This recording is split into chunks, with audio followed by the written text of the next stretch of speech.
Today is April 20th, 2019. My name is Chelsea Wen, and this is My Time, and we are interviewing Isabel Cuenca today. Yeah.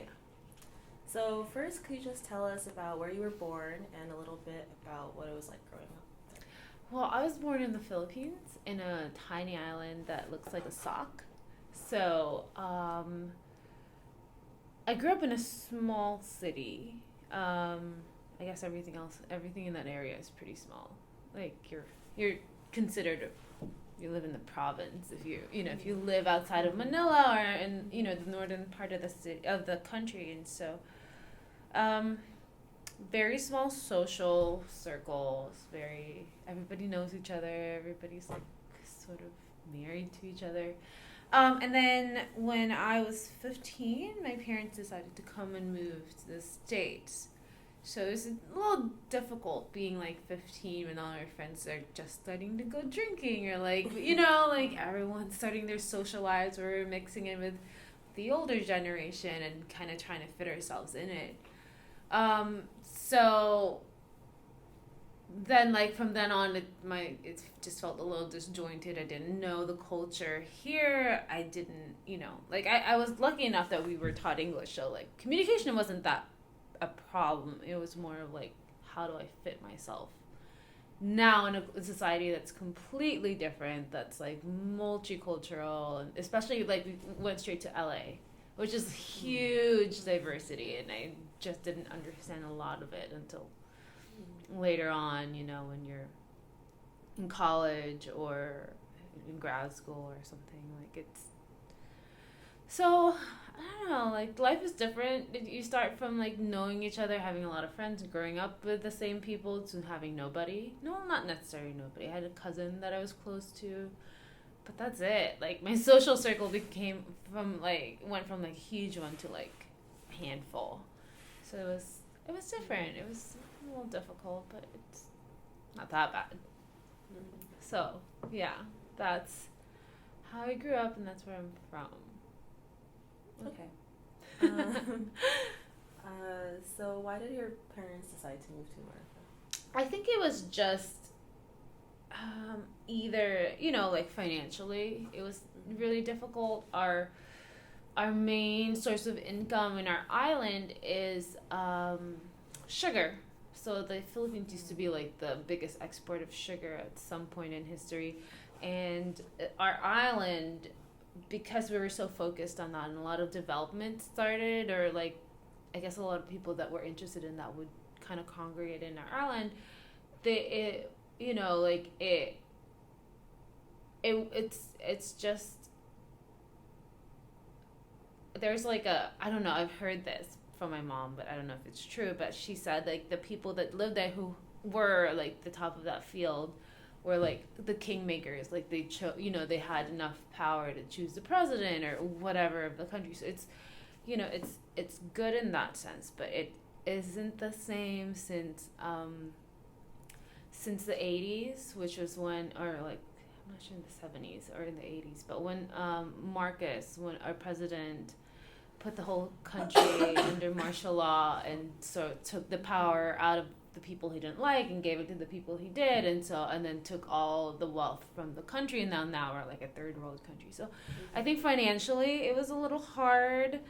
I don't know, maybe they saw that if we stayed we would just be the same, like I've been back, and I don't want to really say it, but like I feel like the people who are there, and especially in my little island, it's like they're a little stunted. Like they're still like you have a family and you still love to party, and I'm like, I don't get that. Like the priorities are very odd.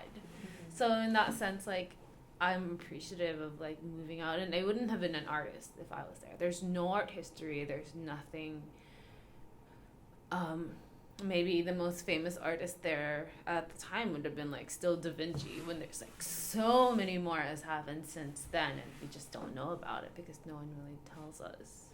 So I remember being in an art class, and I painted like this angel that I found. Like it was another person's painting, but it was I didn't know anything else. So I had these artistic, like, art encyclopedias at home. And so, I picked this one painting of an angel and I copied it. And, like, the next day, like, someone stole it. And I don't understand that. Like, I don't understand, like, I don't know if, like, somehow, like, I don't, like, the value of it for some reason was enough for someone to steal it. And I was so confused about what that meant when it was just, it was just a project. And so I don't even remember who the artist that I copied was, but not that it was any good. I was, like, so young, but it was just weird, like, in a sense that it's, like, just, I don't know. It's just, that's how it is. It's very weird. Yeah. So I don't know. I don't know if that answered your question, but yeah, I can be pretty winded with my answers. So did you start painting from a very young age? No. But my mom was artistic, so she did projects like she would make necklaces, and she would travel to, like, Bangkok and then kind of imitate what they were doing there. And so it was more of, like, projects. It was like we were painting picture frames or, like, things you hang your keys on. But I never thought I knew I could do it. Like, I guess I kind of felt like I enjoyed doing something like that, but I never really thought of doing it as a profession. Like, there was just no way. I would have been, like, I don't know what I would have been if I stayed there. Mm-hmm. So I didn't really start painting until college, which was, I was, like, maybe 22, 23. And even then it was on and off. I was trying to figure out a major. It would, I got into, like, the physical therapy and nursing, and, like, accounting. So it was, like, everything else but art. So I tried everything else but art. But for elective classes, I did take them and sort of figured out what I liked and didn't like. Because that's pretty specific, too. Yeah. So when you were in the Philippines, what were your parents' jobs? We were sugar farmers. Like, everyone there is. I mean, everyone who has lineage, I guess. So that's So for something that has been so prominent in, like, the culture, that's that if you have a lot of land, then it's good, because then you can sustain yourself. But if you don't have too much, my dad is a 1 out of 10 children. So, like, when everything got split up, and he's the youngest, so not very much was left. So it was a choice, and he's the only one who's here out of all 10 siblings, so that's kind of hard for him. It's a little bit better for my mom. Half of her siblings are here and half are there, but for my dad, it's just him.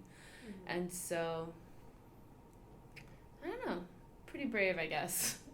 It's not easy. So when you guys moved to America, did they have difficulty finding jobs? No, I guess kind of not, because LA, again, my mom's side of the family, she had a sister here already that helped her out, and my dad got sponsored, so he worked pretty much right away. But for the first maybe a year, we were all living with our aunt in a 1-bedroom apartment with 11 people in it. So, I mean, very, very weird, and everyone was sleeping on the floor. You better not go to the bathroom at night, because you gotta step over, like, 6 people just to get there. Like, it's crazy. It was crazy. Like, our bathroom doors broke, the toilet was always clogged. It was fun and kind of difficult, but eventually you got our own place, and so yeah. But that's Why did you choose, like, Houston to go to? About, like, a year and a half into us moving here, my mom got offered a job here.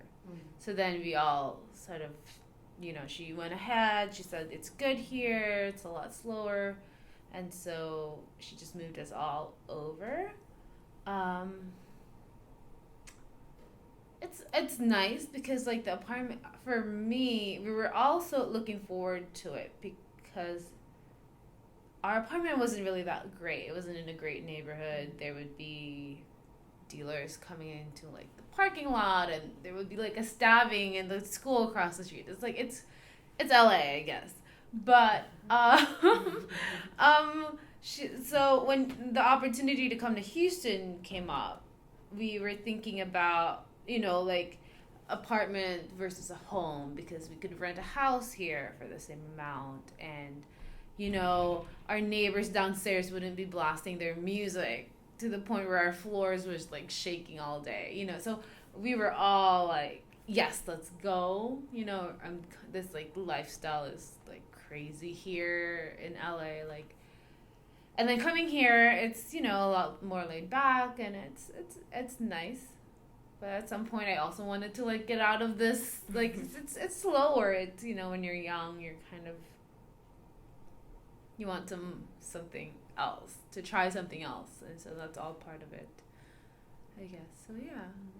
So my mom got a job, and then we all moved, and then eventually my dad got a job, and we all went to school and college here, and then grad school I went somewhere else. Yeah. Were there any other surprises that you had when you came to America? I think a lot. I think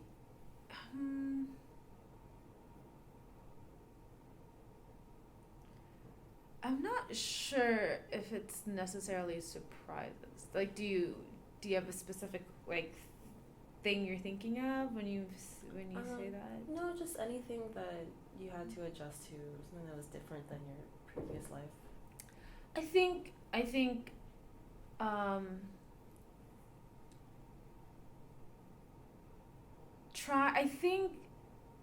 traveling on my own,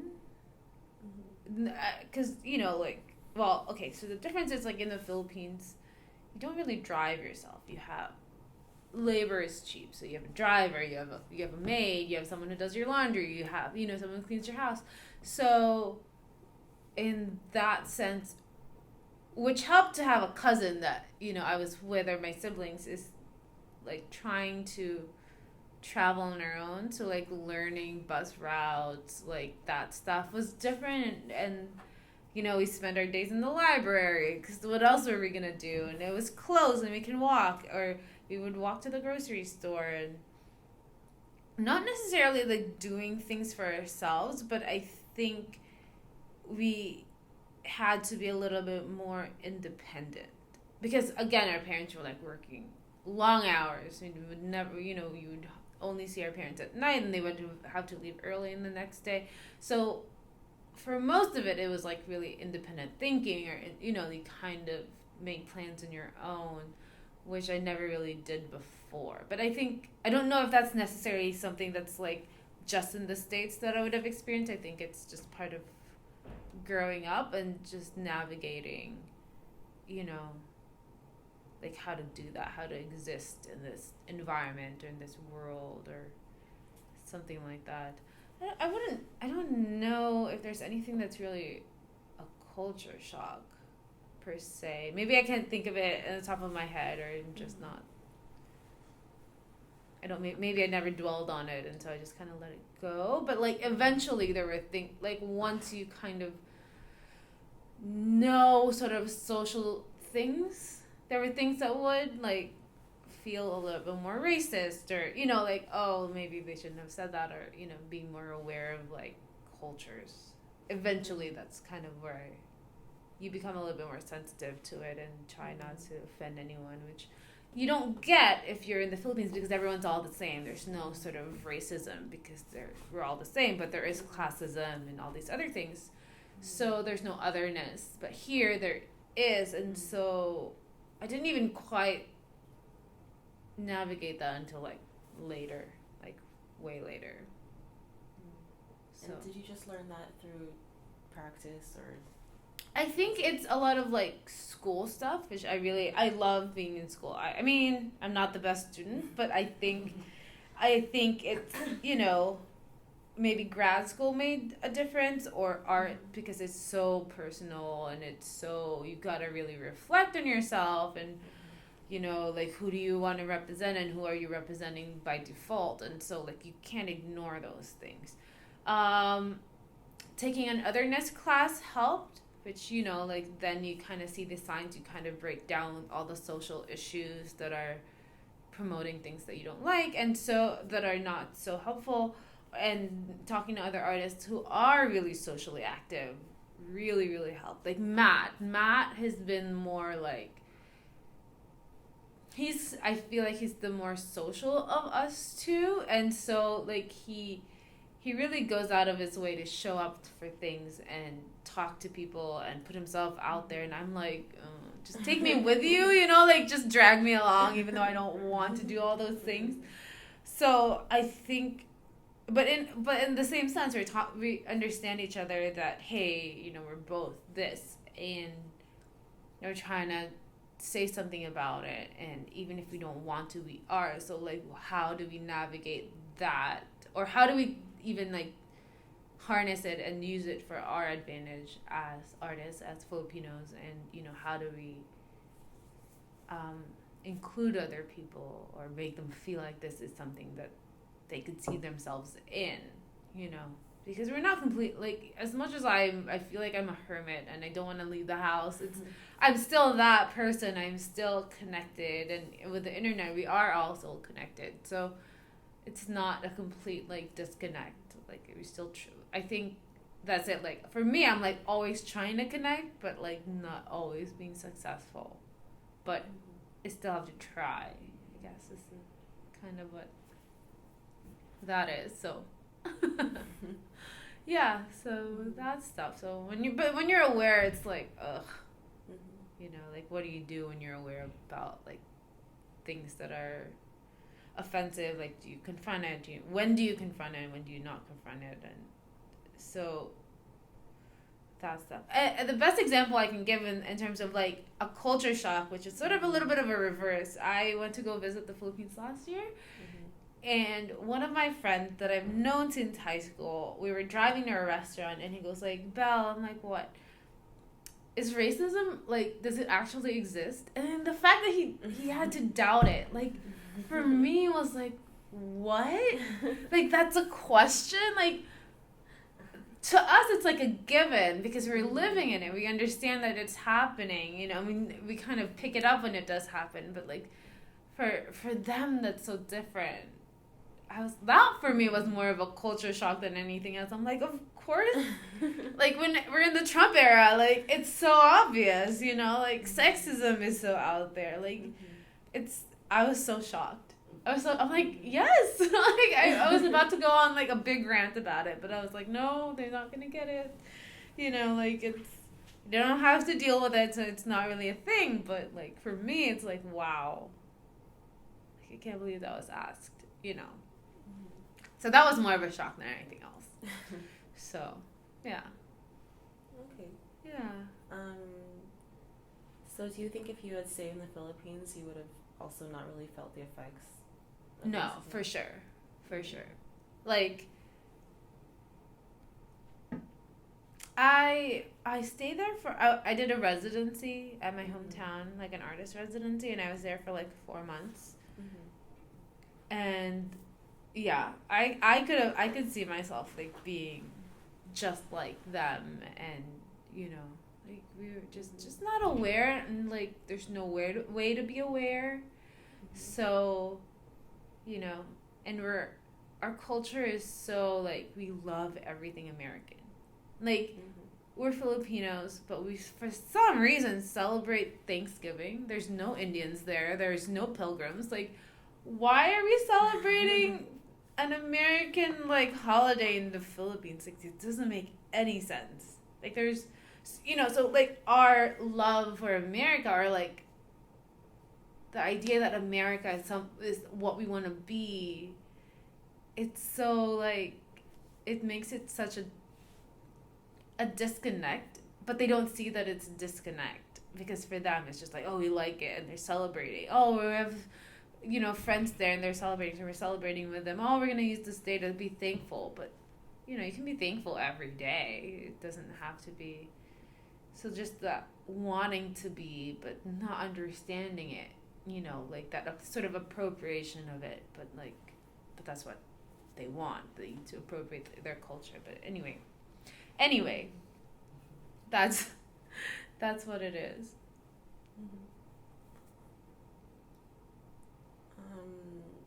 So can you describe? Well, I don't really know what an artist residency is or how that works. Yeah. Usually it depends on the program. There's different ways. Usually you apply for it. They look at your stuff, and if you get picked,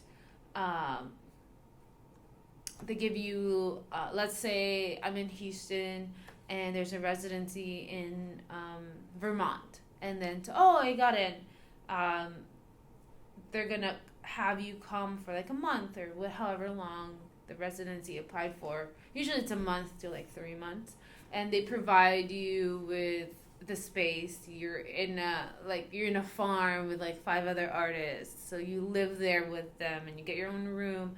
And then at the end, so you have workspace, you have communication with other people. Usually they want you to do a workshop for the community, whatever your specialty is. Let's say pottery, you do a pottery workshop, and then at the end of it you get a show. So then you have something, so that looks good in your resume and all that stuff. So that's what a residency is. That's kind of what I did. Again, the Philippines is a little slower, so I was, I think, his first artist to have done it, until I think it was a big learning experience. I used to live there. I should have the resources to get from my house to where the gallery is, but I don't.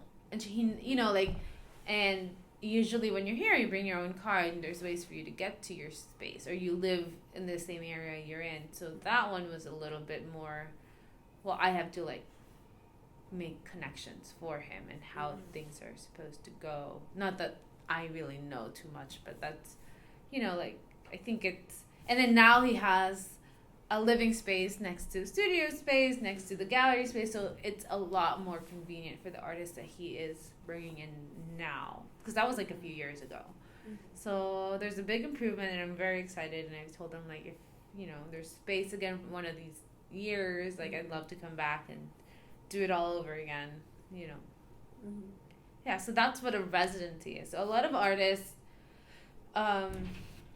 either have teaching jobs for to just survive day by day, or they go do residencies back to back, because you have living space. You can sometimes they give you a stipend and a show, and so that's what some people do, some artists do. That's how they survive the year, which is a good way to do it if you love writing and have a lot of ideas, I guess. Yeah. Can you describe how you started to get into the art world after college and stuff like that? I think if you decide to be an artist and you go for your bachelor's, that's great, right? Art isn't really something you have to have a degree for to do. There's a lot of artists that don't and are very successful, and there's some who do and are very successful. So, but for me, I figured I started so late. I started in my 20s. It wasn't something I knew I was doing in high school or middle school. I never dreamed about it really. So after all the major changing and, my parents wanted me to be secure and all these other things, I finally decided that, I'm going to be an artist. I was applying for the architecture program at U of H. And so to apply for the program, you have to have a portfolio. So the portfolio, I was like, okay, well, I'm going to take a couple art classes so I can have a portfolio. And then once I got into it, the class I was in was also sort of the preliminary class to get into the painting program. And so while I was in it, I got in the program and I was like, well, I'm just going to do this because I feel like I did well and I'm curious. I understand what I'm doing. I'd rather do this. So once I decided, I had to convince my parents that it was the right choice, which is I still don't know if it really was, but I love what I'm doing, so that's okay. And so I was like, they were like, well, if you're gonna do this, are you gonna get your master's? I'm like, yeah, I'm gonna go as far as I can in terms of education, and then figure out what happens after. So, having experienced what it's like, the education you get with a bachelor's versus the education you get when you get a master's, it's so vastly different. And I think for me, getting a bachelor's degree in art is barely scratching the surface. Barely. I feel like I was so much more naive just getting a bachelor's degree. And if it's something that other people want, I would highly suggest to get a master's. You'll cry every day because it's like so hurtful and everyone needs to say something to improve your work, but it's like, ugh. Like you work so hard on a project and they're like, well, I don't know. Like, I don't think it works. And I'm like, well, I just spent a month doing this. So you're telling me the month that I spent was like trash because the work didn't come out good. So you cry every day. You go through a lot of stress. But I think the conversation and the people that do come and talk to you are very, very knowledgeable. So I learned a lot in a very short amount of time. So and then after that, coming out of it, I was so scared. After grad school, you get so scared about everything. So I contacted Matt. I was like, hey, like, I don't want to keep getting rejected anymore by myself and feeling bad about myself alone. Do you want to be my fail buddy? Like, literally, it's like, do you want to fail with me?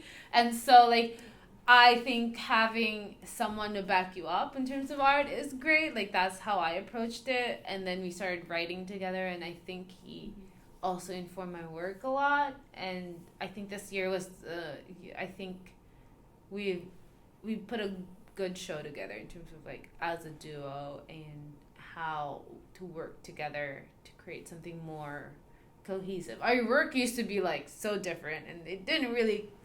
There were gallerists who were like, they don't really work together. I'm like, oh, okay, thanks. And then go home and cry. But, like, like, that's just the part of it. Like, no matter what, you're going to get criticism because that's the field. It's about personal choice or personal, whatever you like, basically. So, yeah.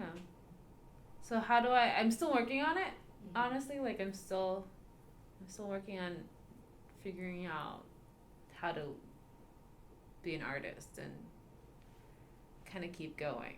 So it's a process. Yeah. It's not easy. If you don't mind getting rejected every day. Not every day, but like constantly. So when did you meet Matt? I met him in at U of H. We both went to he was finishing up the program as I was getting in. And we know each other. Oh, I recognized he was another Filipino. I think he was the only other one in the program at the time. So, I was like, oh, okay. And then he was older, so he was coming out of the program, so I kind of felt like, okay, like, he's not going to want to talk to me. I don't have anything to say, like, he's probably thinking of other things. And so we didn't really talk for a while. I mean... we would just like say hey once in a while until I came back and I was like, hey, are you still making art? And he's like, yeah, I'm making art. I'm like, hey, you're probably one of the few people who are still making art that I know from that time. And so I was like, hey, do you want to do stuff together? It's like, I don't really know. Like, I was away from Houston for a while. He was more like, he knew a lot more people than I did. So I was like, hey, like, do you mind like letting me tag along and see what we could do together. Yeah. Can you describe how you make art or how you come up with your ideas? Ideas? I usually just, I don't know, I start with just looking. I look at a lot of things. I look at everything like from corals to gems to buildings, and it's usually really, or even like I just look at a lot of things, and then as I go through them, like they just kind of come together, and then I would go on Photoshop and like maybe because I don't sketch, like I feel like I don't need to, like if the images are there and they're specific and they're what I want, like I can't draw, like honestly I can't draw. So Photoshop really helps. Like it gives me a rough idea between the image that I kind of compose through Photoshop and the painting. It sort of filters through because like what I see isn't really what my hand wants to do. And then in terms of like having I never really approach making art with, oh, this is exactly what I want to do, this is what I'm trying to say. Like it's not that, it's more of like, well, my body interpreting it and then me kind of breaking it down again, like in terms of like writing about it. So once I have the work and I'm looking at them and I kind of dissect what I was thinking about at the time and why this was so interesting to me, and it's, like I think that's how it is. Because I think if I control it too much, it doesn't work. It'll take me like years to make one thing if I force it. But most of the time the work sort of dictates itself, and so it'll kind of just come together. Sometimes it takes a while, but sometimes it's pretty fast. Yeah. Those little oblong ones came really fast. They're like, oh. And they're fun because they're small. And I usually work like big. So I'm doing more of that now because it's an easier sort of cycle, I guess. Was it hard to try to convince your parents to let you like start exploring art more? Considering Asian parents? I think my dad a little bit more, but not too hard because I think they can see it too. Like I wouldn't have chosen it if I didn't have a couple successes before that. Before the choice of saying, hey, I'm going to do this. Like, winning juried shows, a couple, like getting invited to do things. I was like, well, maybe, there is something here that feels more natural, feels like, So, but I had to, like, sit them down and be like, hey, like, are you willing to fund this?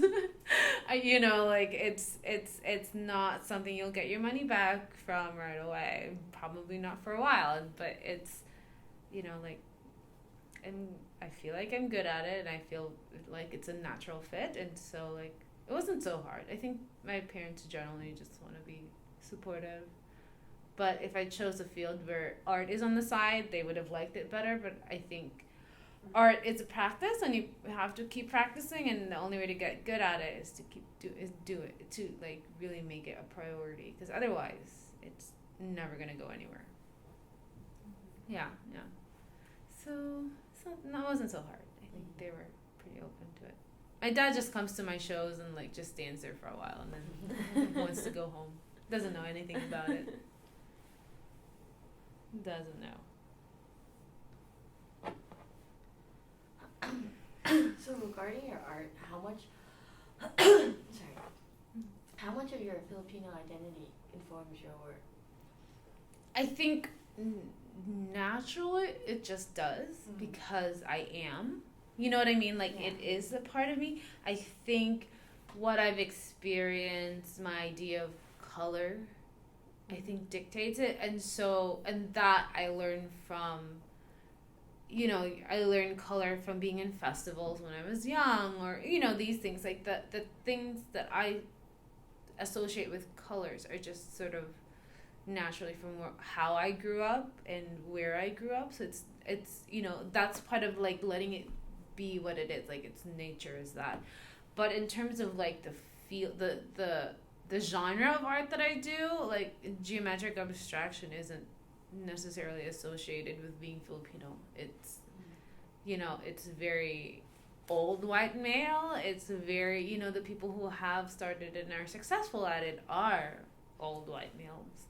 So the field itself isn't.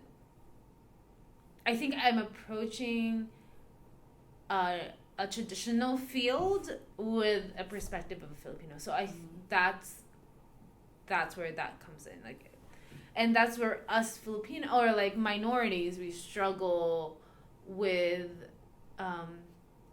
putting that type of work out because of the expectation. Like if you're Native American, the expectation would be pottery and it's gonna look like someone with a headdress, and so that's not really contemporary. That's more of like, well, you're the stereotype. But we as artists today, as I guess the younger generation, we're breaking all those rules of like, we're not trying to be stereotypes. I'm not painting water buffaloes. I'm not painting forests. I'm not doing that. But I am referencing it. Like, it's never that far away from me.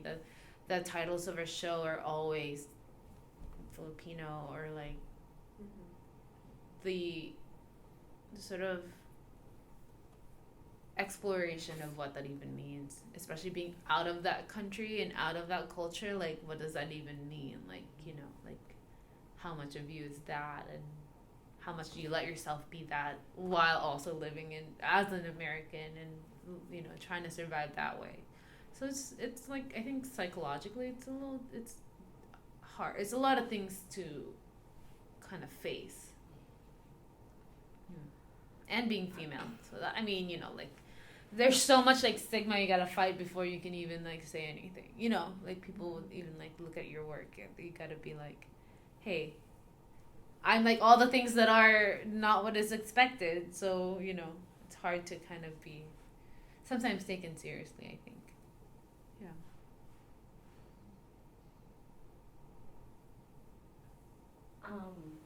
So why did you decide to go use like geometric abstraction in your work? I wanted to go into painting because I wanted to be Da Vinci. I wanted to write, like, I want to be able to paint like a photograph. Like, that was it. And I really struggled. I didn't, as much as I wanted it to be, I just couldn't get there. It wasn't, as much as, I can draw an owl as fine as someone else. I can paint a bird, that's fine. But, like, it's never going to be a bird that's, like, photorealistic, which is what I wanted, right? That's the pinnacle of art expectation, that you're a good artist when you can imitate a photograph versus, like, a photograph imitating, you know what I mean? So I struggled with that for a while, until we had this one project where we had to pick from a list of artists, and it ranged from, people and like landscapes and then abstraction. And I was like, hey, like, I'll try this abstract thing. This looks easy. That's fine.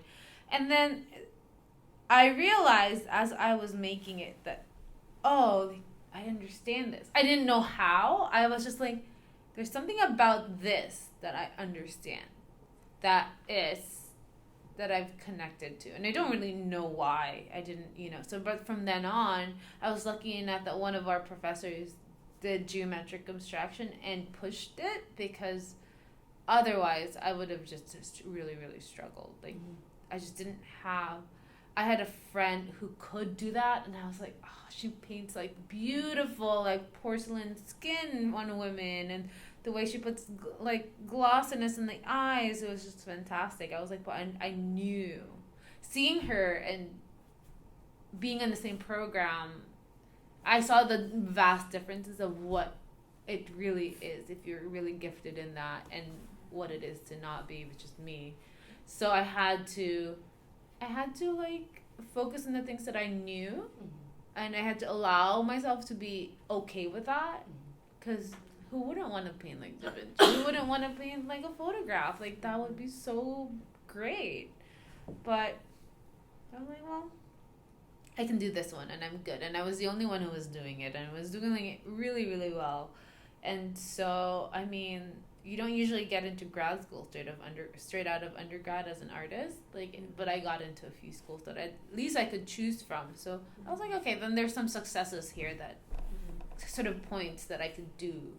I could focus on it and be eventually, hopefully, successful. You know. Yeah. So, which artists are you most like inspired by for like, geometric abstraction, and just in general? It's the artist actually. It's an architect. Like, it's not even a painter. Well, I mean, I do like some painters, but I love Frank Lloyd Wright, who did mid-century architecture. His work is a lot about the home and family life, and I love that. But he's crazy. He's literally crazy. He was ridiculous. And I went to go see one of his buildings in Chicago. It was great. And Chicago is all about Art Nouveau and all that stuff. We did all the architecture. So my favorite artists are actually architects. And who else? Yeah, like, I think it helps to know who your peers are, who does the same thing, but you also have to look at everybody. And so I am mostly inspired by Michael Taylor, who works with like glass sculptures that are like beautiful. Like, I always just look at his work because his work is naturally working with light, which is what I try to imitate with my paintings, because there's no real light there. There's no real transparency, but I have to look at transparency in order to try to render transparency and light and color. So a lot of glass sculptures, a lot of buildings, a lot of like high rises, because they're a combination of architecture and glass and reflection and color and nature. So it's like really more the buildings are really what I look at. So when I drive around, I'm like, when it's a stoplight, I'm like, I look around and take pictures of just random buildings in the city. So, yeah. So which of your pieces like do you like the most? Like, which one speaks most to you? In terms of like from the show? Just in general. Just in general? My favorite piece is actually one of my first geometric abstraction pieces that I did in undergrad that I still have on it's still my favorite piece. Like, out of everything. It's different from what I'm doing now. It's a lot more handwork, which was when I still was like, do I really want to do abstraction, and do I really want to do hard edges? It was still me deciding that I wanted to do it, and it was just a little project that our professor wanted us to do on the side. But until now, it's like still my favorite piece. I can send it to you guys if you guys want to see it. Yeah, absolutely. Yeah, I'll send it. It's still on my wall. It's like I look at it every day. I'll never get rid of it. And then I have this one piece that's like, I also did an undergrad that my mom absolutely, like, there's like a few people that have been interested in it, and she's like, no one's getting this. I'm like, but why do you even like it so much? It's like such a weird piece. It's like an airport. I'm like, what? There's no airport. But that's what she sees, and she said she's never letting it go. So I think those two pieces came at about the same time, and so it's kind of telling. Not that I don't like any of my work now, but I think if I was to keep one piece until like I died or something, it would be probably those two things.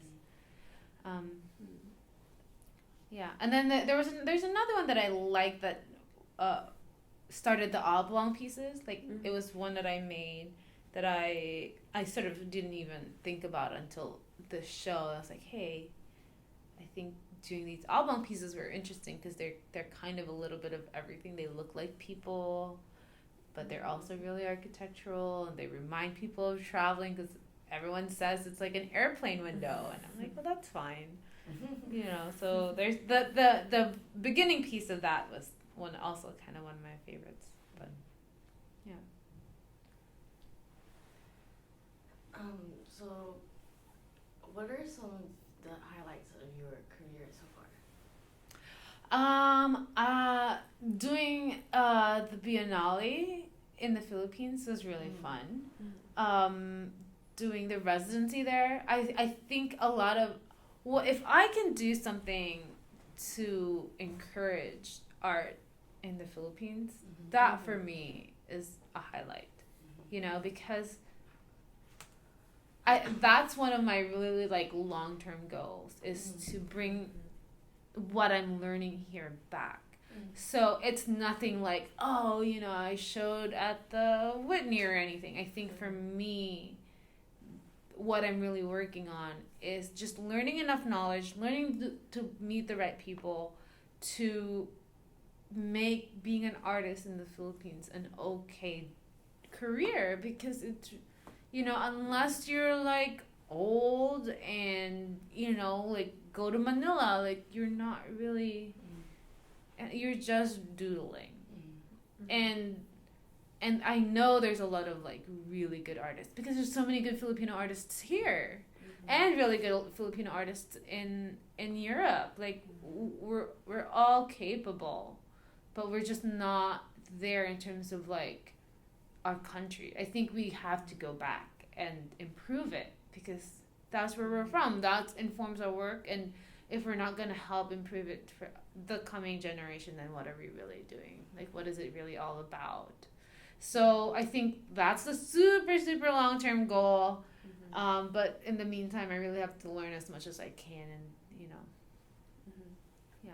There's, so, I mean, I've met some, and it's not even in the field of, like, painting. It's also in video art, in performance art. I met this artist who does video art who's, like, he's, like, pretty prominent in his field. He's, like, one of my favorite artists are Filipino filmmakers in Europe. And I was like, wow, you know, like, I want to know who they are. And, like, we should do something, you know, like, and we're now part of the Filipino American directory of, you know, and that for me is a great start. I'm learning who I like. I've met people through it that are, you know, that have led to shows and, you know, all these other things. But it's I think really for me the pinnacle of my career is like there's a little show there, and, you know, having to do the residency there and promoting all that stuff is really where I feel like a personal goal, at least. Yeah. So what's the art scene like in the Philippines right now? How do I explain? There's some interesting artists, but from what I see, I don't. The thing is, like, I'm a little bit separated from how people are feeling in terms of our government. Like, our president now is ridiculous. Like, we just as bad as Trump. Like, he, you know, his whole thing is like, trying to get rid of like drugs in the Philippines, and his way of doing it is like killing people, just like executing them in the park or something. Like, it's crazy. He's been like the UN has tried to intervene. Like, it's really like a thing. So I don't know if that has anything to do with it or our history of our previous president who have not been so good, and there's corruption, but the art there is, from what I see, it's a lot of like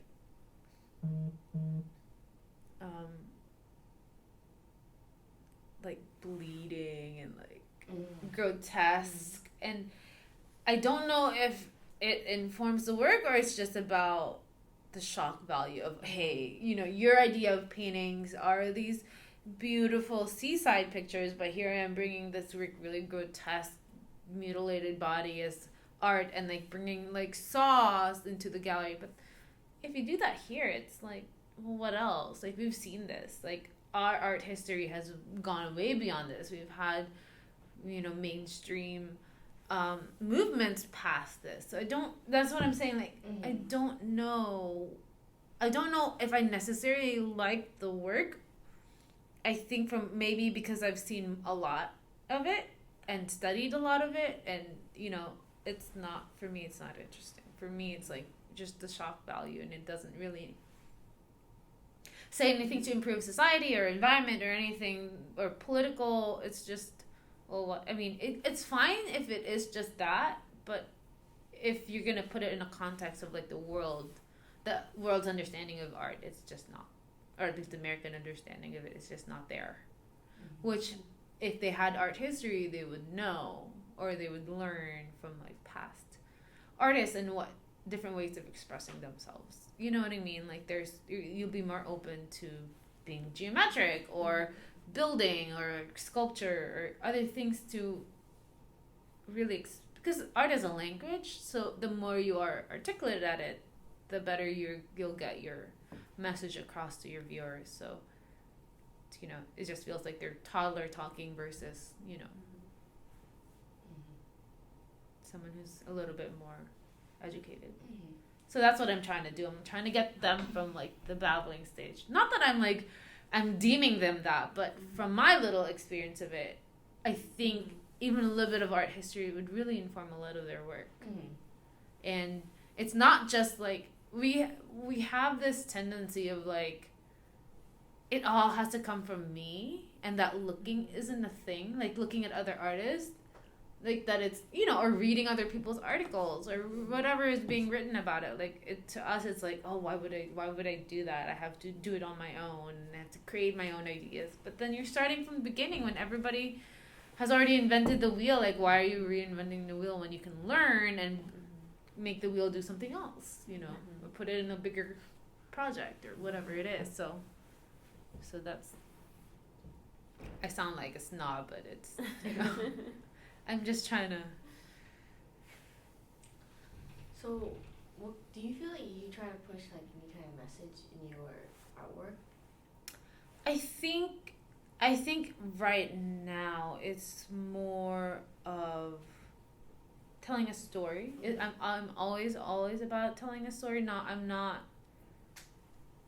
setting any rules or anything or breaking anything. It's more of like, I always love storytelling, folklores. I read a lot of fiction, and so it's more of the immigrant story, but like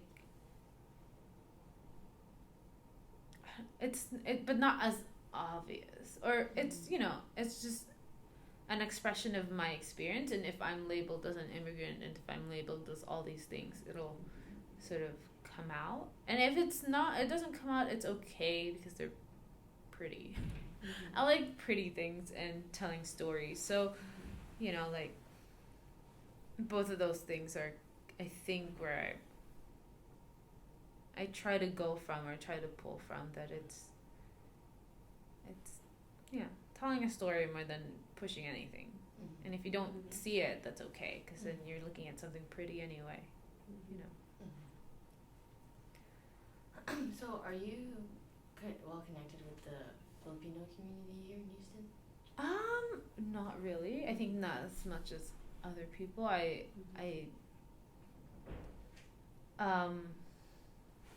try to support it when it is available, you know, like, but to say that I'm like, oh, do I go to like festivals or whatever? Not necessarily. I think I'm just used to keeping my head underground, which isn't really helpful, which is something I really should change. Which is why working with Matt helps, because he's so into all of that stuff. Or he knows more people, so he gets better information.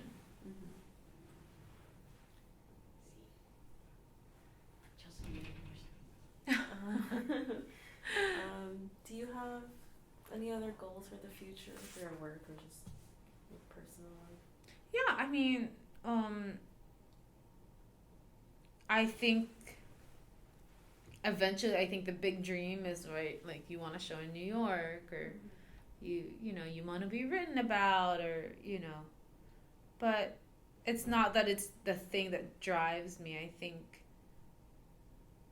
I think just making work and getting better at telling, right? Again, like it's a language, and the more you are learned and articulate about it, I think that's where I am. And if I don't really turn down opportunities if they come, and so I'm very I am very open. I'm always very like grateful for them. Mm-hmm. So, big goals in terms of like just like crossing my fingers and hoping it'll happen is being part of the Whitney Biennial and representing Filipino artists.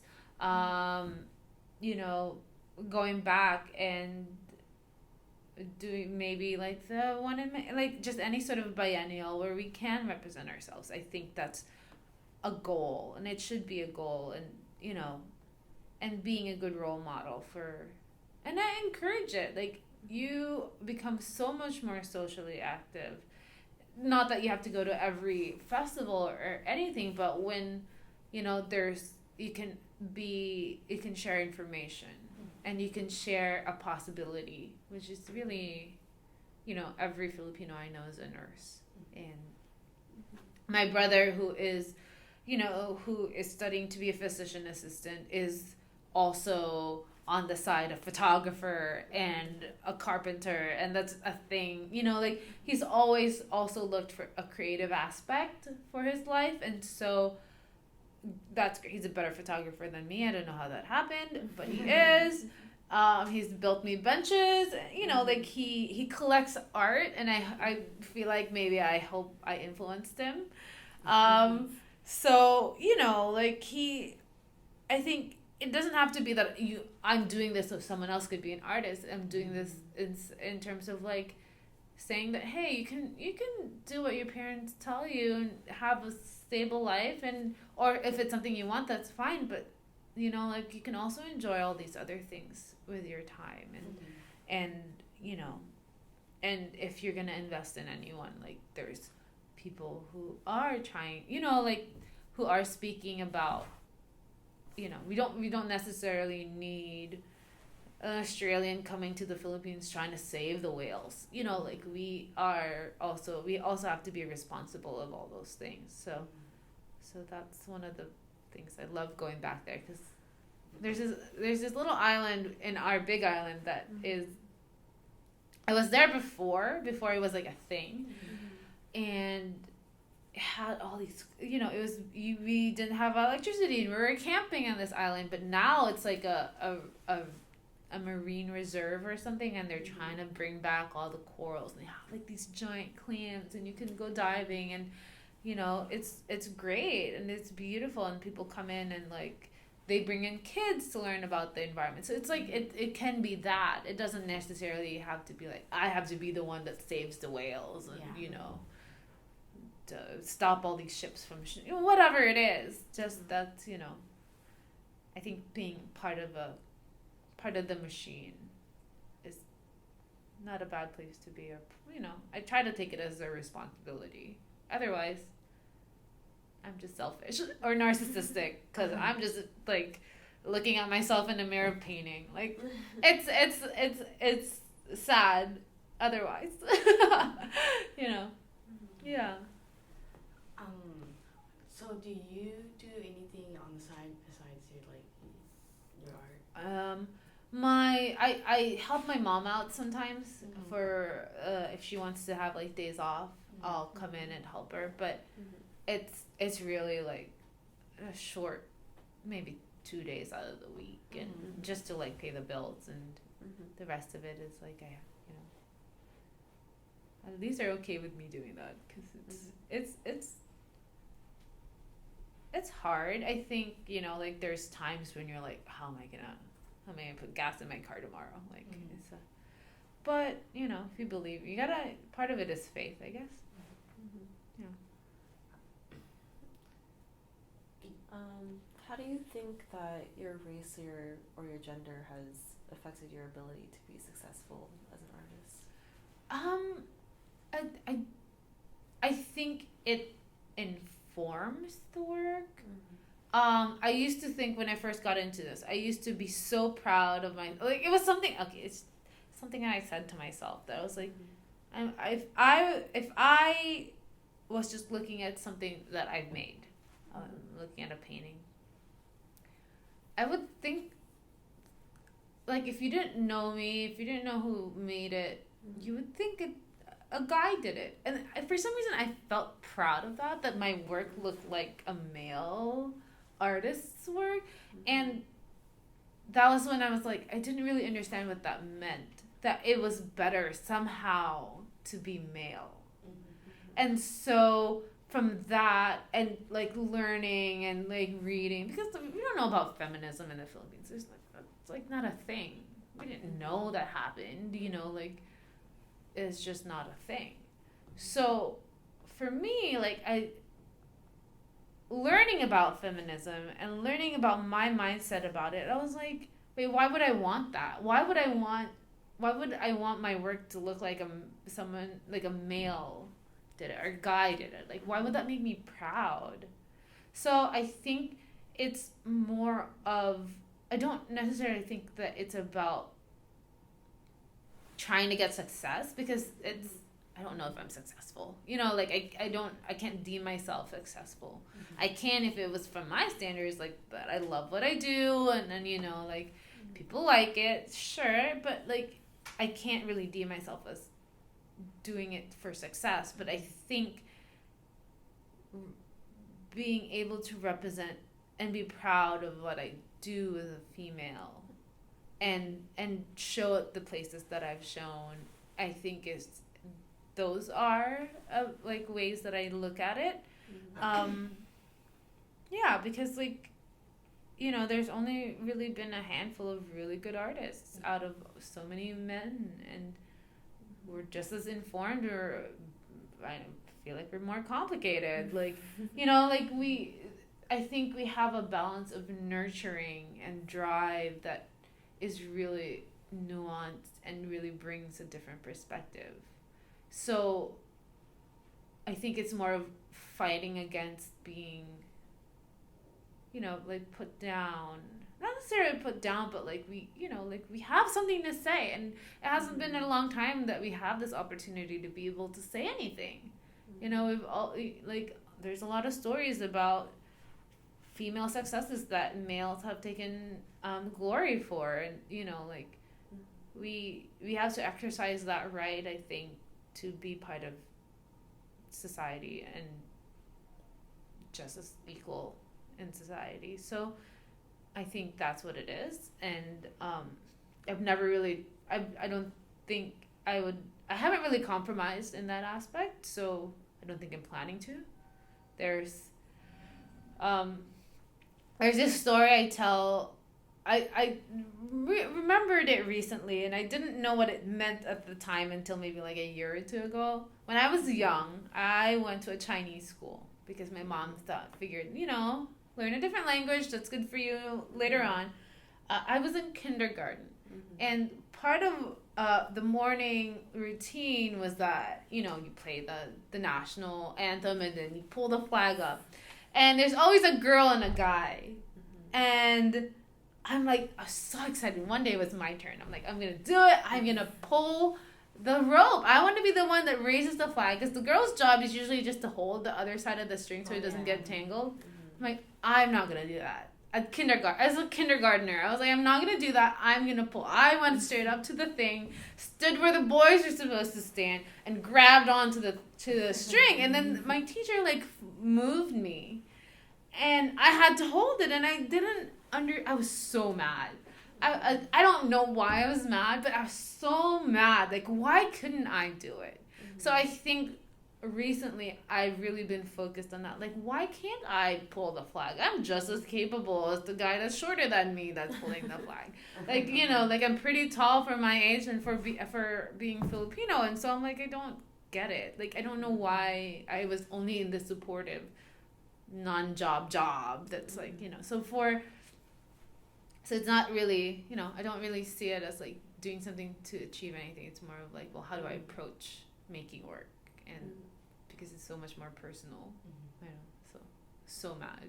I still tell my parents, I'm so mad. Like, how is that okay? That's not okay. Yeah, they just laugh at me, but I remember being so mad. I still feel it. Like, now I'm so mad again. I'm like, how dare they? I should write them an angry letter. When I was kindergarten in the 80s, this is what you did to me. Yeah.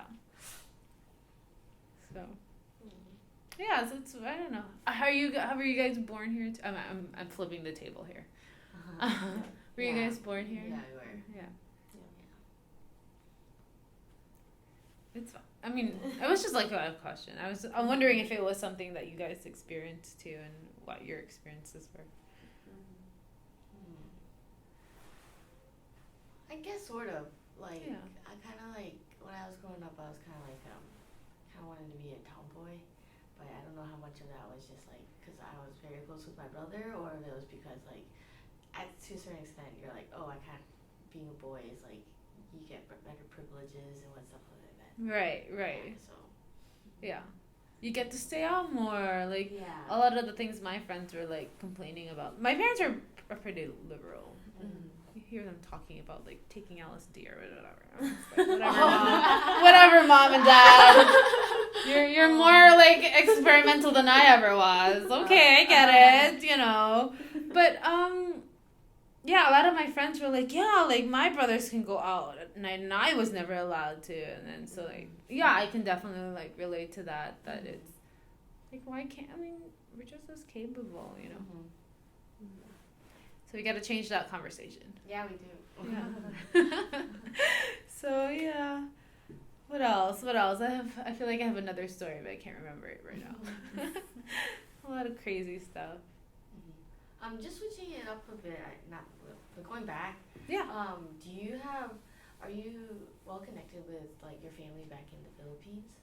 Yeah. I mean, we're, you know, like I still talk to them, and you know, we have a group chat like with like 100-something people. Wow. It's like, okay, I gotta turn this off somehow. But it's nice, like, because they remember our birthdays, and like they always greet each other. We always greet each other, and so like if something happens, there's ways to communicate. So yeah, like it's I think technology really allows for that, and you know, it's good. We're always aware. And my mom's very good at like, her passion is, you know, she's very spiritual, and so she supports a lot of things going on there, because we are aware that it is the third world country and a lot of people do need help. So, you know, our resources usually just, we try to take it back. My mom's like really social. That's good for her. I never got it, but I try. I'll help her, but like I'm very about myself, I guess. Yeah. Chelsea, do you have any more questions? No, I don't think so. Okay. Yeah. Well. I hope it was entertaining. I'll send that image of my favorite piece, and you'll see it's different, but it's like